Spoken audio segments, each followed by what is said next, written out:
صحیح بخاری نمبر 616 میں موجود ایک حدیث میں حضور نبی اکرم صلی اللہ علیہ وآلہ وسلم نے ایک شخص کو غصہ نہ کرنے کی تلقین فرمائی۔ در حقیقت اس حدیث کا یہ مطلب نہیں کہ آدمی کبھی غصہ نہ کرے، کیونکہ غصہ ایک فطری صفت ہے جو کہ انبیاء کرام علیہم السلام میں بھی پائی جاتی ہے۔ در حقیقت بعض غیر معمولی معاملات میں غصہ مفید ہو سکتا ہے، جیسے کہ اپنے دفاع میں۔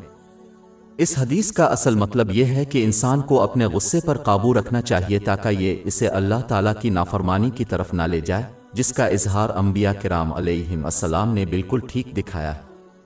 اس کے علاوہ اس حدیث سے معلوم ہوتا ہے کہ غصہ بہت سی برائیوں کو جنم دیتا ہے اور اس پر قابو رکھنا بہت سی بھلائیوں کا باعث بنتا ہے۔ سب سے پہلے یہ نصیحت ان تمام اچھی خصلتوں کو اپنانے کا حکم ہے جو کہ غصے پر قابو پانے کی ترغیب دیں، جیسے صبر۔ یہ حدیث اس بات پر بھی دلالت کرتی ہے کہ آدمی اپنے غصے کے مطابق کام نہ کرے، اس کے بجائے انہیں اس پر قابو پانے کے لیے اپنے آپ سے جدوجہد کرنی چاہیے تاکہ یہ انہیں گناہوں کی طرف نہ لے جائے۔ اللہ تعالیٰ کے لیے غصے پر قابو پانا ایک عظیم عمل ہے اور محبت الہی کی طرف لے جاتا ہے۔ باب 3 علی عمران آیت 134، جو غصے کو روکتے ہیں اور لوگوں سے درگزر کرتے ہیں اور اللہ نیکی کرنے والوں کو پسند کرتا ہے۔ اسلام کے اندر بہت سی تعلیمات ہیں جو مسلمانوں کو اپنے غصے پر قابو پانے کی ترغیب دیتی ہیں۔ مثال کے طور پر، جیسا کہ غصہ شیطان سے منسلک اور متاثر ہوتا ہے، صحیح بخاری نمبر 3282 میں موجود ایک حدیث میں یہ مشورہ دیا گیا ہے کہ غصہ کرنے والے کو شیطان سے اللہ تعالیٰ کی پناہ مانگنی چاہیے۔ جامع ترمذی نمبر 2191 میں موجود ایک حدیث میں ناراض مسلمان کو زمین سے چمٹ جانے کی تلقین کی گئی ہے۔ اس کا مطلب یہ ہو سکتا ہے کہ جب تک وہ پرسکون نہ ہو جائیں زمین پر سجدہ کرے۔ در حقیقت جتنا زیادہ کوئی غیر فعال جسمانی پوزیشن لیتا ہے، اتنا ہی کم موقع کہ وہ غصے میں مارے گا۔ سنن ابو داؤد نمبر 4782 میں موجود ایک حدیث میں اس کی طرف اشارہ کیا گیا ہے۔ اس نصیحت پر عمل کرنے سے انسان اپنے غصے کو اپنے اندر قید کر لیتا ہے، یہاں تک کہ یہ گزر جاتا ہے تاکہ دوسروں پر منفی اثر نہ پڑے۔ ایک مسلمان جو غصے میں ہے، اسے سنن ابو داؤد نمبر 4784 میں موجود حدیث میں دی گئی نصیحت پر عمل کرنا چاہیے۔ حضور نبی اکرم صلی اللہ علیہ وآلہ وسلم نے غصے والے مسلمان کو وضو کرنے کی نصیحت کی۔ اس کی وجہ یہ ہے کہ پانی غصے کی فطری خصوصیت یعنی گرمی کا مقابلہ کرتا ہے۔ اگر کوئی اس کے بعد نماز پڑھتا ہے تو اس سے انہیں اپنے غصے پر مزید قابو پانے میں مدد ملے گی اور ایک عظیم اجر ملے گا۔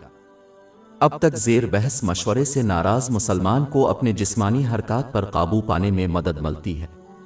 اپنی بات پر قابو پانے کے لیے غصے کی حالت میں بولنے سے گریز کرنا ہی بہتر ہے۔ بدقسمتی سے الفاظ اکثر جسمانی اعمال کے مقابلے میں دوسروں پر زیادہ دیر پا اثر ڈال سکتے ہیں۔ غصے میں کہے گئے الفاظ کی وجہ سے لاتعداد رشتے ٹوٹ چکے ہیں اور ٹوٹ چکے ہیں۔ یہ رویہ اکثر دوسرے گناہوں اور جرائم کی طرف بھی جاتا ہے۔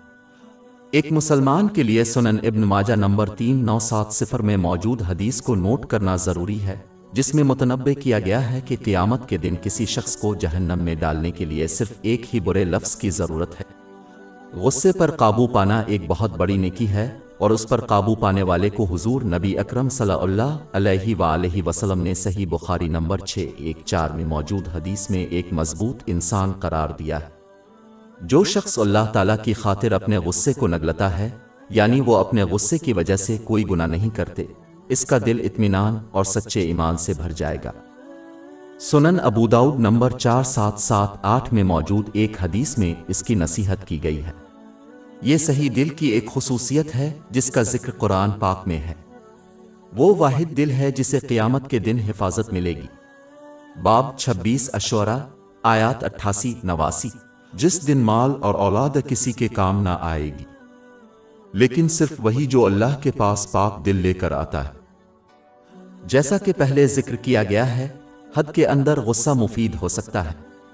اسے اپنے نفس، ایمان اور مال کو پہنچنے والے نقصان کو دور کرنے کے لیے استعمال کیا جانا چاہیے، جو کہ اگر صحیح طریقے سے کیا جائے تو اسلام کی تعلیمات کے مطابق اللہ تعالیٰ کے غضب میں شمار ہوتا ہے۔ یہ حال تھا حضور نبی اکرم صلی اللہ علیہ وآلہ وسلم کا، جو کبھی اپنی خواہشات کی خاطر ناراض نہیں ہوئے۔ وہ صرف اللہ تعالیٰ کی خاطر غضبناک ہوا، جس کی تصدیق صحیح مسلم نمبر 6050 حدیث میں موجود ہے۔ حضور نبی اکرم صلی اللہ علیہ وآلہ وسلم کی سیرت قرآن پاک تھی، جس کی نصیحت صحیح مسلم نمبر 1739 میں موجود حدیث میں کی گئی ہے۔ اس کا مطلب ہے کہ وہ اس پر راضی ہوگا جس سے وہ راضی ہوگا، اور جس سے ناراض ہوگا اس پر ناراض ہوگا۔ اس کے علاوہ اللہ تعالیٰ کی خاطر بغض رکھنا ایمان کی تکمیل کا ایک پہلو ہے۔ سنن ابو داؤد نمبر 4681 میں موجود ایک حدیث میں اس کی تلقین کی گئی ہے۔ نفرت کی جڑ غصہ ہے۔ اس سے یہ بات واضح ہوتی ہے کہ اسلام غصے کو ختم کرنے کا حکم نہیں دیتا، کیونکہ اس کا حصول حقیقتاً ممکن نہیں ہے، بلکہ یہ اسے اسلام کی حدود میں قابو کرنے کا درس دیتا ہے۔ غور طلب ہے کہ صرف اللہ تعالیٰ کی رضا کے لیے غصہ کرنا قابل تعریف ہے، لیکن اگر یہ غصہ حد سے بڑھ جائے تو وہ قابل ملامت ہے۔ اسلام کی تعلیمات کے مطابق اپنے غصے پر قابو رکھنا انتہائی ضروری ہے، خواہ وہ اللہ تعالیٰ کی خاطر غصہ میں ہی کیوں نہ ہو۔ سنن ابو داؤد نمبر 4901 میں پائی جانے والی ایک حدیث ایک ایسے نمازی کے بارے میں خبردار کرتی ہے جو غصے میں اللہ تعالیٰ کا دعویٰ کرتا ہے کہ وہ کسی خاص گنہگار کو معاف نہیں کرے گا۔ اس کے نتیجے میں اس نمازی کو جہنم میں بھیج دیا جائے گا، جبکہ گنہگار کو قیامت کے دن معاف کر دیا جائے گا۔ برائی کی ابتدا 4 چیزوں سے ہوتی ہے: خواہش پر قابو نہ پانا، خوف، بھوک اور غصہ۔ لہذا جو شخص اس حدیث کی نصیحت کو قبول کرے گا، اس کے کردار اور زندگی سے 1/4 برائی دور ہو جائے گی۔